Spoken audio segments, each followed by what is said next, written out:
Bienvenue amis Gémeaux pour votre tirage pour ce mois d'octobre 2022. Si ces messages résonnent avec vous, likez, commentez et partagez ma vidéo. Sinon, je vous invite à regarder votre signe lunaire et ascendant.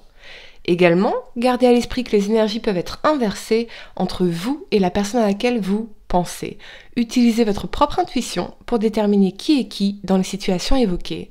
À la fin de ce tirage, vous pourrez poser votre question sentimentale à laquelle je répondrai en tirant pour vous une carte de l'oracle des amoureux ici. Donc restez bien avec moi jusqu'au bout, surtout.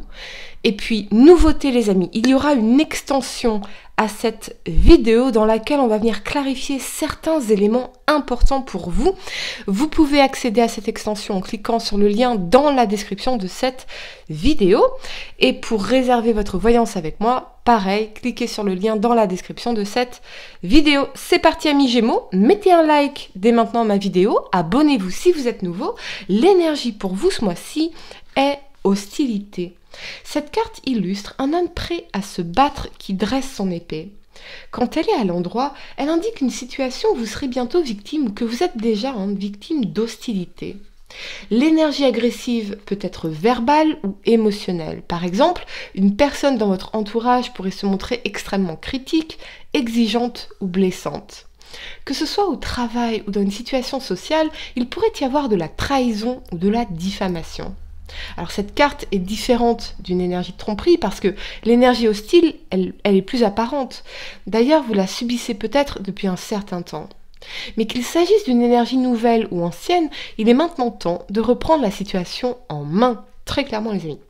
Quand vous laissez les autres vous manquer de respect, vous invitez l'univers à vous envoyer d'autres traitements semblables.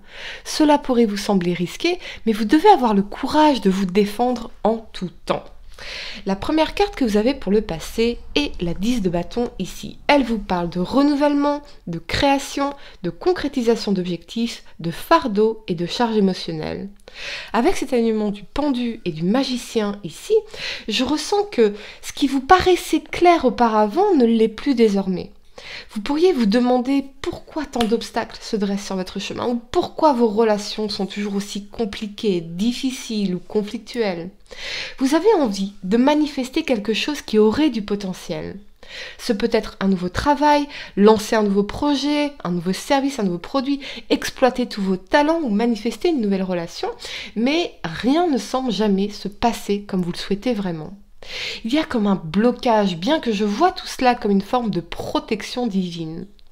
Il y a une différence majeure entre ce que l'ego désire et ce qui est bon pour nous, et aligné avec nos besoins véritables et notre moi supérieur. On a du mal ici à avancer ou à concrétiser quelque chose, et même si vous ne lâchez rien, cela vous épuise. J'ai l'impression qu'il y a quelque chose à lâcher justement ici, comme des fardeaux, des relations stériles qui vous compliquent la vie, et je sens une très forte résistance. Je vois aussi beaucoup de remises en question pour sortir de certaines difficultés et revenir à plus de sérénité. Je vois surtout une forme de fatigue morale, comme si tout était lutte ou bataille, et intuitivement vous savez que cela n'a pas nécessairement à être comme ça. C'est qu'il y a une résistance dans l'énergie, un manque de volonté chez l'autre ou de remise en question, un manque d'alignement très certainement entre vos énergies. Mais vous vous êtes déjà tellement investi dans ce projet, dans ce travail, dans cette relation, qu'elle soit sentimentale, familiale ou amicale, qu'il est difficile pour vous de lâcher prise. Ce peut être aussi une perte momentanée de motivation parce que vous ne voyez pas que les choses bougent dans votre sens, comme vous le voudriez ou qu'elles se concrétisent. C'est une période de challenge qui vous renvoie nécessairement à vous, car ici on voit bien que vous vous sentez submergé et que cela nuit à votre bien-être. Il y a beaucoup à apprendre de cette situation, mais je vois effectivement quelque chose qui mène nulle part et qui vous épuise. Ce peut être pour certains une forme d'attente qui vous épuise, attendre qu'un changement se produise, attendre qu'une personne se manifeste ou revienne dans votre vie, attendre qu'une opportunité arrive, et l'attente n'est pas la solution. Vous devez reprendre le pouvoir sur votre vie et vos émotions, tel le magicien ici, pour vous créer la vie, la carrière, le business et relations que vous souhaitez vraiment, et qui seront véritablement alignés avec vous et bons pour vous. C'est comme si vous bloquiez ou sabotiez tout votre potentiel, un nouveau départ ou l'arrivée d'une nouvelle personne dans votre vie, pourquoi pas, parce qu'on est dans cette énergie de résistance ou d'attente. Peut-être avez-vous encore besoin de temps pour y voir plus clair, pour être sûr de vos décisions. Attendre, attendre, attendre, c'est ce que j'entends ici pour vous, mais encore une fois, ce n'est pas la solution. Personnellement, et très tôt dans ma vie, j'ai compris qu'il ne fallait rien prendre pour acquis, et surtout pas notre temps de vie qui est précieux et fragile. Ma mère a fait un AVC à 53 ans, et en quelques minutes, comme ça, c'était terminé. Comme un claquement de doigts, auquel bien sûr on ne s'attend pas. La fragilité de la vie et de l'instant nous ramène à l'urgence de l'action et du désir de vivre pleinement. Il faut parfois vivre les épreuves terribles de la vie pour en apprécier réellement la saveur et la fragilité. Je ne sais pas ce que vous attendez ici les amis, mais n'oubliez jamais que nous pouvons tous mourir demain écrasés par un bus, un arrêt cardiaque ou encore un AVC. En réalité, ce qui rend les choses difficiles, compliquées ici pour vous, c'est justement de rester dans l'attente et l'inertie. C'est de ne pas bouger. Vous bloquez de nouvelles manifestations bien plus intéressantes pour vous. La première carte que vous avez pour le présent, c'est la reine de bâton ici. Elle vous parle de détermination, de réussite matérielle, de dynamisme, d'action et d'organisation. Avec cet alignement du valet d'épée et de la 2 d'épée ici, vous avez envie de faire quelque chose ou de dire quelque chose à quelqu'un, mais vous ne savez pas quoi ou comment ou quelle décision prendre. C'est le flou complet, l'incertitude, les doutes, mais il y a un désir qui se réveille en vous. Un désir puissant, un désir d'action, de détermination et de faire bouger les choses. Ce peut être aussi l'énergie de la personne à laquelle vous pensez, on viendra clarifier encore une fois dans l'extension, mais je ressens beaucoup de confusion et de doute ici. Communiquer ou ne pas communiquer, se lancer ou ne pas se lancer dans un nouveau projet, une activité professionnelle, recontacter un ou une amie. Vous ne savez pas du tout à quoi vous attendre ici, mais il y a l'envie. Je vois aussi une décision à prendre, plus difficile peut-être que toutes celles que vous avez pu prendre dans votre vie jusque-là.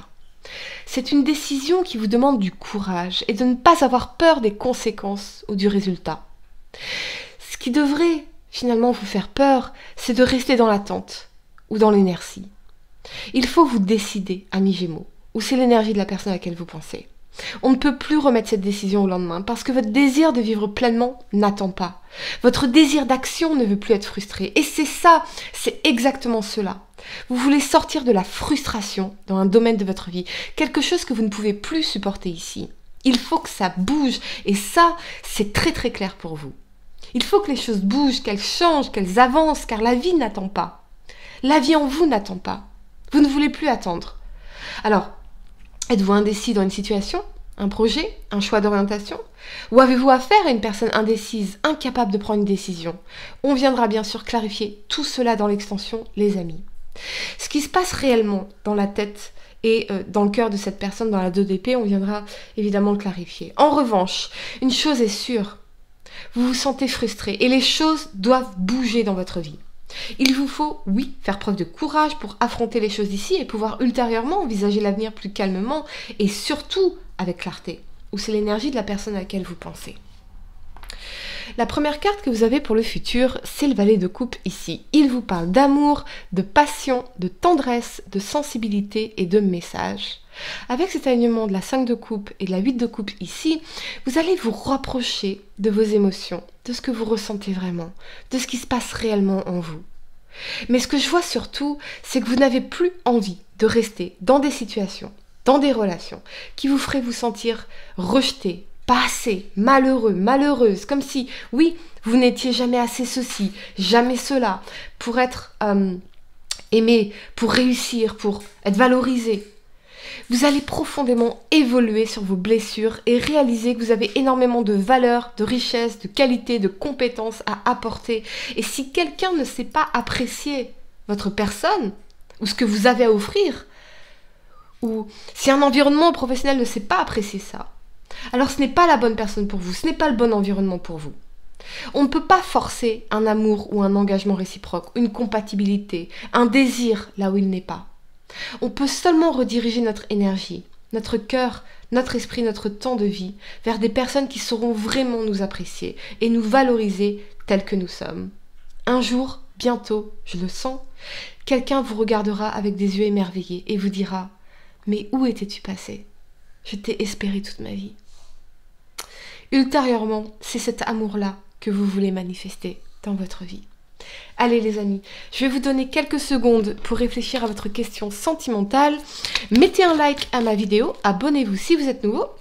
Allez amis Gémeaux, signe solaire, lunaire, ascendant. Quelle est la réponse à votre question sentimentale pour ce mois d'octobre? Oh là là, ça saute de partout. Je vais ramasser un instant, s'il vous plaît. Ça saute de partout. Il y en a trop. Je vais pas vous donner 15 messages. Allez, quelle est la réponse à votre question, amis Gémeaux? Signe solaire, lunaire, ascendant pour ce mois d'octobre 2022. Allez les amis. Exprime ta gratitude pour les bénédictions d'amour qui arrivent bientôt sur ton chemin. Oui, qu'est-ce que je vous disais? Bientôt les amis, bientôt. Bientôt, éloignez-vous de cette situation parce que bientôt, quelqu'un sera émerveillé en vous voyant, en vous regardant. Sache que tu mérites d'être et d'avoir tout ce que ton cœur désire véritablement. Bingo! On viendra bien sûr clarifier tout ça dans l'extension les amis. Vous avez le lien vers l'extension en description de cette vidéo et je le mettrai également dans les commentaires. Vous pouvez aussi réserver votre voyance avec moi en cliquant sur le lien sous la vidéo. Mettez un like, abonnez-vous, dites-moi en commentaire ce qui se passe pour vous, si ça résonne avec vous, ça aide aussi beaucoup de personnes. Moi je sais que ça m'aide beaucoup en lisant les commentaires des gens. Et puis je vous dis à très bientôt pour de nouveaux tirages. Namasté.